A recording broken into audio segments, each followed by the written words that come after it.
Shalom, shalom, bien-aimés, soyez bénis. Et que la grâce même du Seigneur Jésus demeure encore sur vous. Je suis encore connecté pour une petite exhortation, alléluia, pour la gloire de notre Dieu. C'est dans le livre de Luc 9, à partir du verset 23. Il dit, puis il dit, si quelqu'un veut venir après moi, qu'il renonce à lui-même, qu'il se charge chaque jour de sa croix et qu'il me suive. Il dit, car celui qui voudra sauver sa vie la perdra, mais celui qui la perdra à cause de moi la sauvera. Et il dit, et que servira-t-il à un homme de gagner tout le monde s'il se détruisait ou se perdait lui-même? Car quiconque aura honte de moi et de mes paroles, le Fils de l'homme aura honte de lui quand il viendra dans sa gloire et dans celle du Père et des saints anges. Alléluia. Bien-aimés, je viens encore partager quelque chose avec vous.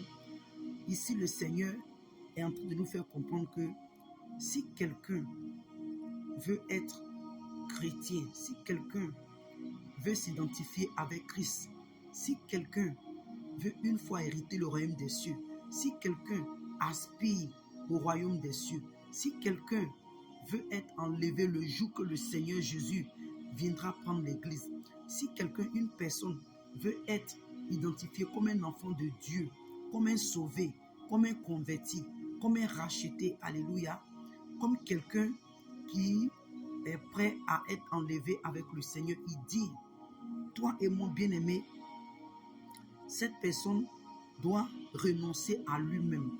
C'est-à-dire quoi? C'est que ta manière de vivre, ta personnalité, ton ego, l'orgueil, la fierté, les choses auxquelles tu t'es habitué autrefois, la vie, le standard que tu occupais autrefois, ton moi, des choses que tu aimais autrefois, qui ne sont pas pour la gloire de Dieu, qui ne glorifient pas le Seigneur. Le Seigneur est en train de te dire, bien-aimé, que tu dois les renoncer, tu dois les abandonner. Tu dois les abandonner, alléluia. Tu dois renoncer à ces choses. C'est ce que le Seigneur est en train de nous expliquer ici. C'est pourquoi il dit que si quelqu'un veut venir après moi, si quelqu'un veut venir me suivre, si quelqu'un veut être mon disciple, qui renonce à sa vie passée, qui renonce à sa vie de péché, qui renonce à ses habitudes, qui ne glorifie pas le nom du Seigneur.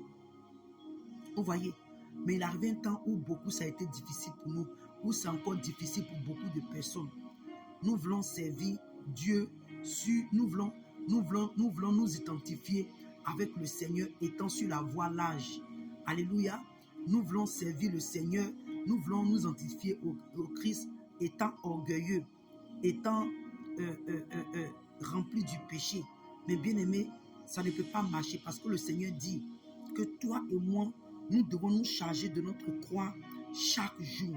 C'est-à-dire que bien aimé, chaque jour, nous devons vivre l'humilité, nous devons vivre la purification, nous devons vivre la sanctification, parce que ces choses demandent à être disciplinés.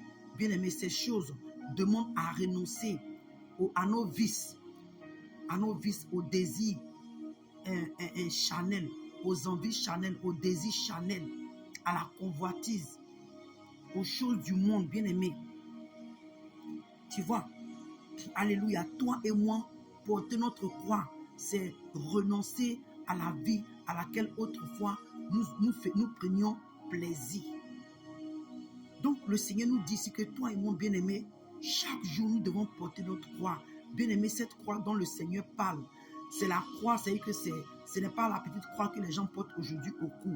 Ce n'est ni aussi une grosse croix, mais c'est ta vie. C'est ta vie d'humilité. Parce que, bien-aimé, quand on parle d'humilité, c'est que quelque part, il y a quelque chose qui va t'obliger à te rabaisser, comme Paul pouvait dire. Paul a dit quoi? Il dit que il a vu ces choses-là, ce qui était des gains autrefois pour lui, il les a vus comme de la boue. C'est-à-dire que Paul a travaillé sur sa personne. Quelque part encore, il a dit que non, où il est là, il travaille sur son corps, il travaille sur Ouais, il travaille sur son salut et il tient son corps assujetti, alléluia, au Saint-Esprit, à la volonté de Dieu.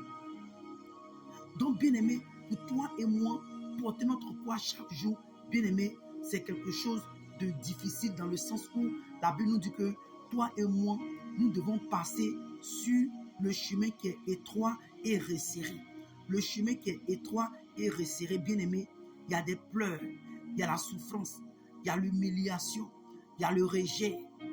La Bible nous dit que ceux-là qui vont vouloir vivre, alléluia, dans les voies de Dieu, qui vont vouloir vivre pieusement à cause de Christ, seront rejetés, seront humiliés, seront calomniés, seront méprisés. Donc, bien aimé, je viens à travers ce message pour encourager quelqu'un. Toi qui as pris la décision de suivre Christ, toi qui as pris la décision de servir le Seigneur, le Seigneur te dit que ça ne sera pas facile. Parce que quelque part, quand on descend, il dit, mais celui-là qui voudra sauver sa vie, la perdra. Mais celui-là qui la perdra à cause de moi, Christ, la sauvera. Bien aimé, ça peut te dire que à cause de toi, à cause de Christ, si toi et moi, nous sommes humiliés, nous sommes rejetés parce que tu as décidé de vivre dans la sainteté, dans la vérité. Tu as décidé de prêcher la vérité. Tu as décidé de marcher dans la sanctification, dans la sainteté, dans la justice de Dieu. Bien-aimé, tu as accepté de renoncer au monde, de renoncer aux vices, de renoncer aux désirs charnels. Tu as décidé de ne pas t'identifier aux païens, aux choses de ce monde, bien-aimé. Tu seras calomnié. Parce que là, tu as décidé, bien-aimé, d'être rejeté par le monde. Tu as décidé d'être rejeté par ta famille, par tes amis, bien-aimé. Quand tu as décidé de vivre dans la vérité, de marcher dans la vérité, bien-aimé, c'est comme tu as décidé de perdre ta vie.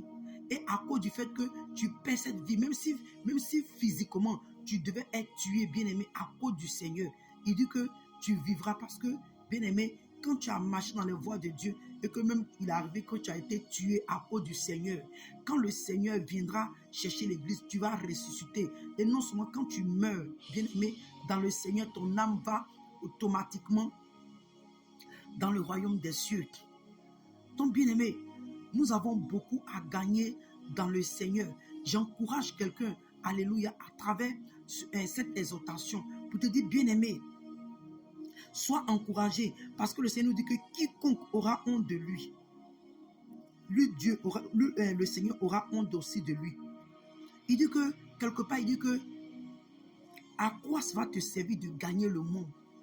À quoi ça va te servir d'avoir, comment je peux dire, c'est la compassion, c'est-à-dire que tu veux plaire à tout le monde, tu veux faire plaisir à tout le monde, tu veux plaire à la chair, tu veux plaire aux yeux, tu as une multitude, les gens te suivent, pourtant tu connais la parole, tu connais la vérité, tu refuses de prêcher parce que tu veux une multitude après toi. Le Seigneur dit, à quoi ça va te servir de gagner tout le monde et perdre ton âme?